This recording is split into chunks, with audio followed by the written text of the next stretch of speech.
자, 오늘 이 말씀의 제목 용기 있는 믿음이라고 이 말씀의 제목을 정해 보았습니다.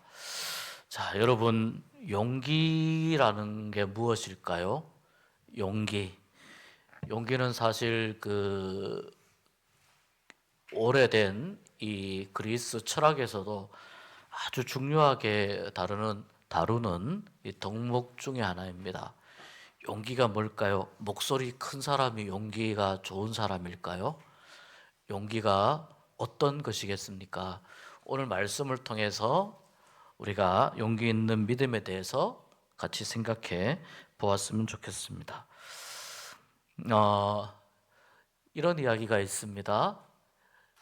같은 날에 일정이 겹쳤어요.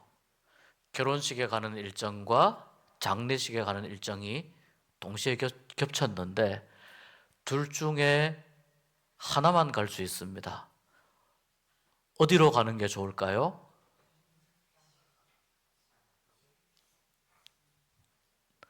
어디로 가는 것이 좀 더 지혜로울까요?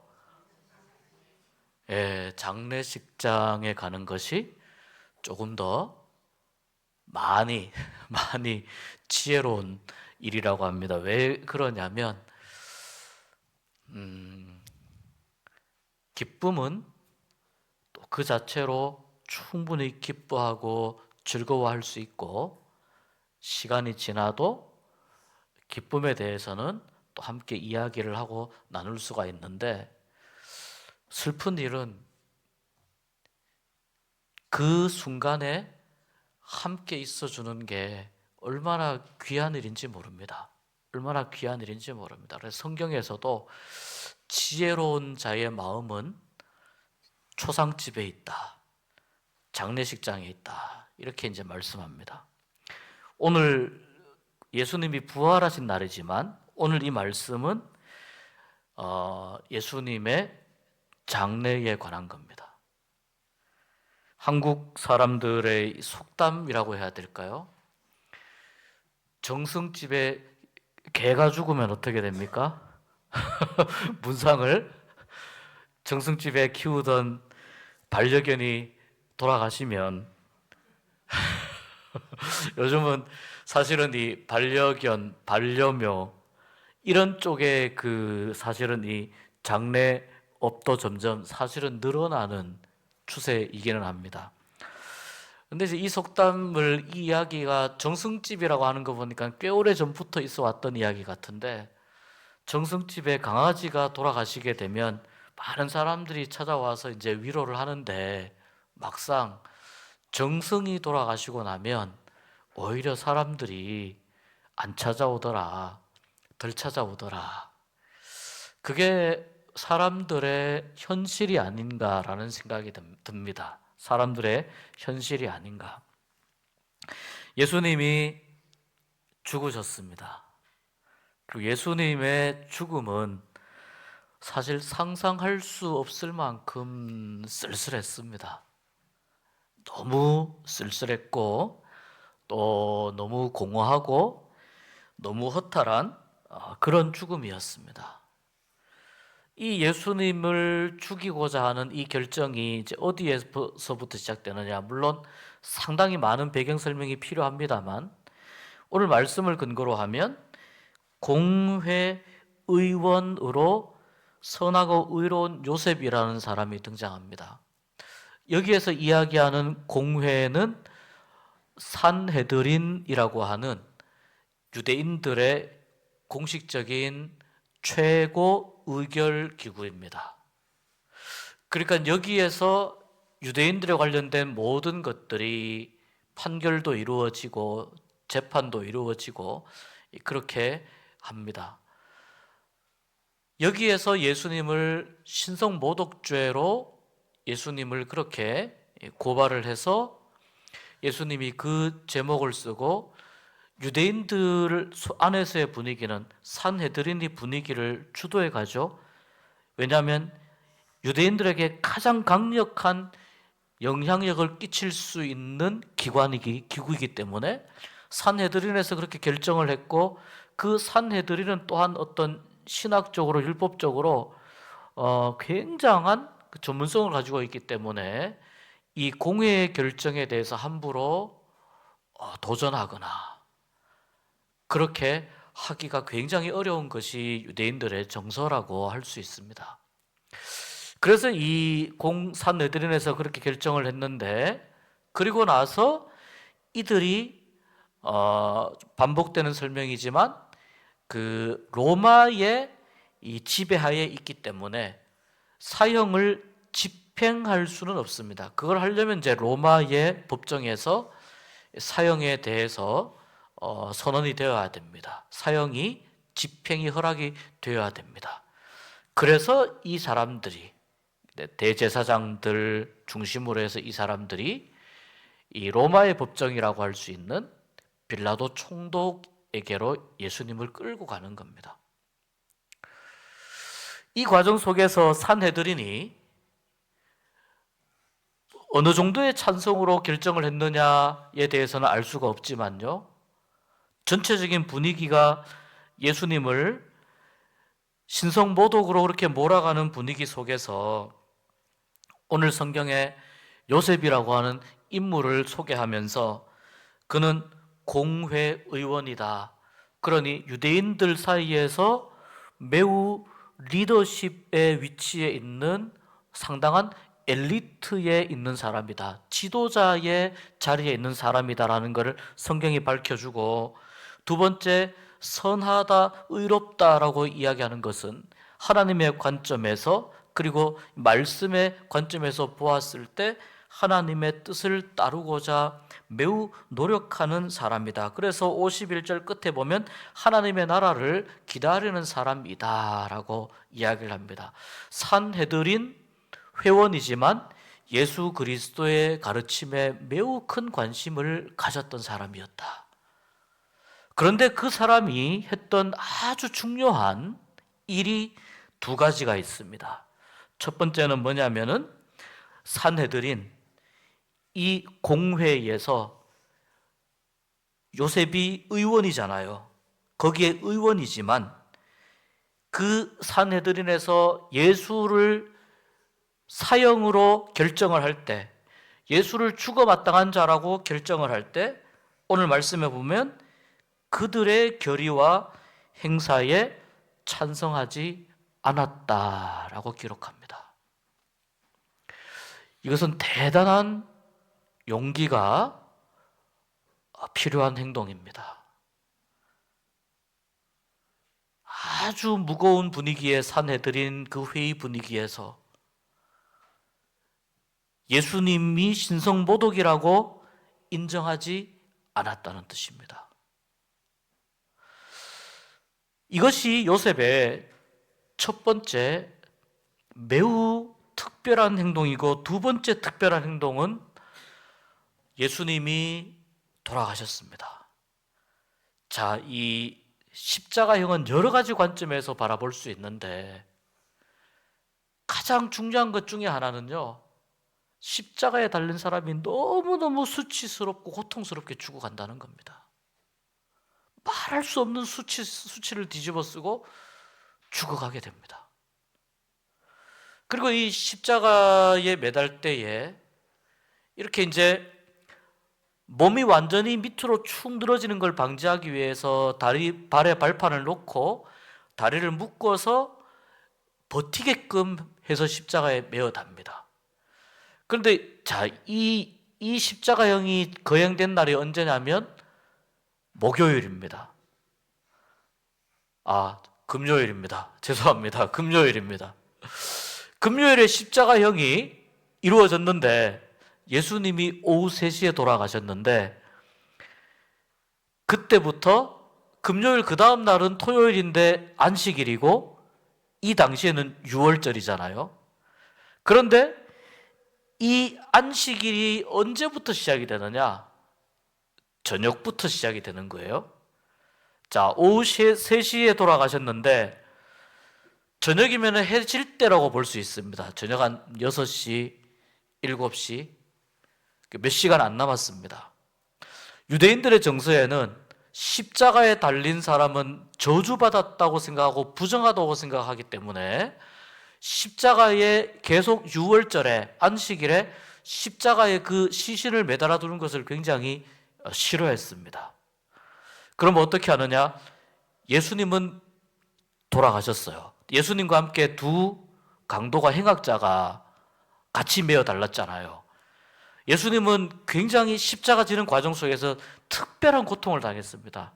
매질을 엄청나게 당하고, 그리고 또 이 그 채찍을 맞고, 이 굉장한 그 힘든 과정을 통해서 예수님의 심신이 약한 상태여서 조금 빨리, 이걸 자연사라고 하기는 어렵죠. 그러나 십자가 위에서 예수님은 그렇게 운명하시는데, 이 두 행악자들은, 예수님 양옆에 달렸던 행악자들은 그 시간에 아직 살아 있었습니다. 평소 같으면은 죽을 때까지 그냥 매달아 둡니다. 지나가는 사람들이 뭐라고 하겠습니까? 오만 욕과 수치와 저주되는 말들을 다 퍼붓는 거죠. 그것을 매달려 가지고 십자가 위에서 죽을 때를 기다리면서 듣는 거예요. 그러다가 날아다니는 새나 뭐 까마귀나 독수리가 와서 살을 뜯어먹기도 하고, 살을 뜯어먹어도 피할 수가 없어요. 힘들기도 하거니와 손발이 묶여 있는데 무슨 저항을 하겠습니까? 그러니 이 그 몰골이 말이 하는데, 문제는 원래는 그렇게 내버려 두는데 바로 몇 시간 뒤면은 유월절이 다가오니 이 유대인들의 정서에 이 십자가에 계속 이 사람들을 매달아 둘 수가 없습니다. 그럼 어떻게 하느냐? 빨리 숨통을 끊어야 됩니다. 방법이 있습니다. 우리 왜 이렇게 시골에서 농사 지을 때 보면은 오한마 같은 거 있죠. 그때 뭐 그런 쇠는 없었을 테니까 그런 오한마 비슷한 걸 가지고 와가지고 병사들이 오한마를 휘둘러서 십자가에 달려있는 사람을 치는데, 어디를 치느냐? 무릎 부분을 가격을 해서 무릎이 꺾이게 합니다. 그럼 어떻게 됩니까? 무릎이 꺾이면서 매달려 있는 상태에서 온몸 밑으로 중력에 의해서 밑으로 완전히 내려오게 됩니다. 무릎이 꺾인 상태니까 완전히 축 늘어지면서 흉부 압박을 받아가지고 질식사로 빨리 죽여버리는 방법이 무릎을 꺾는 방법이었습니다. 예수님 좌우에 있었던 두 죄수들은 그렇게 죽여버립니다. 예수님을 갖다가 때려버리려고 하니까 예수님은 돌아가셨어요. 성경에 뭐라고 나오냐면은 그 뼈를 하나도 꺾지 아니하였다라고 성경에 기록해요. 희한하게 이루어지는 하나님의 말씀입니다. 그날이 유월절이기 때문에 유월절 어린 양을 잡는 시간이어서 그것을 예비일이라고 합니다. 유월절이기 때문에. 어린 양을 잡을 때 어떻게 잡느냐? 뼈를 꺾지 않고 잡습니다. 예수님을 왜 유월절 어린 양이라고 그렇게 이야기하느냐? 그 로마의 십자가 형틀에서 돌아가시면서도 그 가운데에서도 하나님은 십자가 위에 매달린 예수님을 보셨다는 거예요. 지켜보고 계셨다는 거예요. 너무 고통스럽게 고난을 당하고 너무 심신이 힘들고 심신이 지쳐 있었던 나머지 예수님께서 그 십자가 위에서 오랜 시간을 견디지 못하고 그래서 오후 3시쯤에 운명하신 겁니다. 다른 두 죄수들은 그렇게 인위적으로 목숨을 빼앗았습니다. 자칫하면 예수님의 무릎뼈도 꺾여서 부서질 뻔했습니다. 그러나 예수님의 뼈는 꺾이거나 부러지지 않고 그대로인 상태로 돌아가셨습니다. 그런데 6월절이 며칠 안 남았는데 거기 그대로 내버려 두면 이 유대인들이 어떻게 생각하겠습니까? 예수님에 대한, 또 유대인들의 그 유월절 명절의 어떤 인식 때문에 유대인들이 그대로 십자가에 그 시신을 그대로 두는 것에 대해서, 다른 두 죄수도 마찬가지고 그냥 두는 것에 대해서 또 다른 이 민심의 동요가 일어날 수 있기 때문에 이거를 빨리 어떤 식으로든 빠른 시간 내에 장사를 치러야만 했습니다. 그때 누가 나서느냐? 아무도 나서지 못하죠. 로마의 눈치가 보이는데, 여차하면 나도 예수하고 한패라는 오해를 듣고 그런 죄목을 뒤집어서 자칫하면 나도 다음 주에 십자가에 달릴 수 있는 가능성이 충분한 상태에서 누가 나서느냐? 요셉이 나섭니다. 아리마대 출신 요셉입니다. 요셉이 누구에게 갑니까? 빌라도에게 갑니다. 예수의 시신을 주십시오. 빌라도는 이 유대인들의 정서를 잘 알고 있습니다.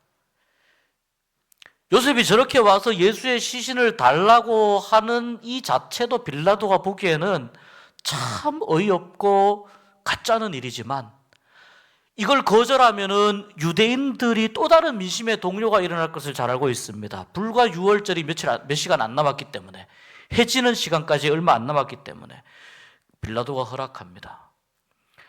아리마대 요셉이 돌아가신 예수님의 시신을 십자가에서부터 내리는 거예요. 온몸에 이 채찍 자국이 전부 다 들어가지고, 이 채찍이 어떤 채찍인지 아시잖아요. 가죽 끝에 동물의 뼈나 쇠꼬챙이가 달려있어요. 쇠붙이가. 한 번만 때리면, 물에 적셔서 때리면 가죽이 어떻습니까? 몸에 달라붙어요. 그걸 힘이 센 로마 병사가 잡아 당기면 예수님의 몸이 팽 하고 돌아가면서 그 채찍이 꽂혀 있었던 이 몸 구석구석에 살점이 뜯어지는 거예요. 그런 채찍을 맞으면서 골고다까지 십자가를 지고 가신 거예요. 예수님의 시신이 만신창이가 된 상태에서 아리마대 요셉이 예수님의 못 박혔던 손, 못을 빼내고, 오른쪽 왼쪽 못을 빼내고, 옆구리의 창 빼내고, 그렇게 예수님의 시신을 받는 거예요. 세마포로 고이 싸서 한 번도 사용하지 않은 무덤에 예수님을 장사 지내는 겁니다. 저는 이 성경을 읽을 때 우리가 그 당시의 상황이나 문화나 역사적인 배경, 이런 것들을 우리가 함께 참고하고 또 그런 자료들을 우리가 공부하면서 같이 읽는 것이 성경 읽는 데 있어서 우리에게 굉장히 유용하다고 생각을 하는데, 오늘 이 말씀은 그냥 읽으면 아무것도 아닌 것처럼 보여집니다. 그런데 아리마대 요셉은요, 두 번의 특별한 행동을 하는 동안 자기의 목숨을 걸었던 사람이에요. 아까 우리 찬양팀들 찬양할 때 십자가를 질 수 있나? 죽기까지 따르오리. 바울 저들 대답하였다. 우리가 이런 찬양을 불렀지 않습니까? 아리마대 요셉은 정말 용기 있는 사람이었습니다. 여러분, 용기 있는 믿음은 뭐냐면 딱 한 가지만 말씀드립니다. 용기 있는 믿음은요, 하나님 눈치 보는 사람이 용기 있는 믿음입니다. 사람 눈치 보지 않고 사람에게 아부하거나 사람에게 잘 보이려고 하지 않고, 물론 함께 서로 두루두루 평화롭게 지내는 것은 너무나 중요하지만, 용기 있는 믿음은 무엇이냐면 하나님 눈치를 보는 겁니다. 여러분, 우리가 이 아리마대 요셉의 이 특별한 이 용기 있는 믿음을 우리가 생각하면서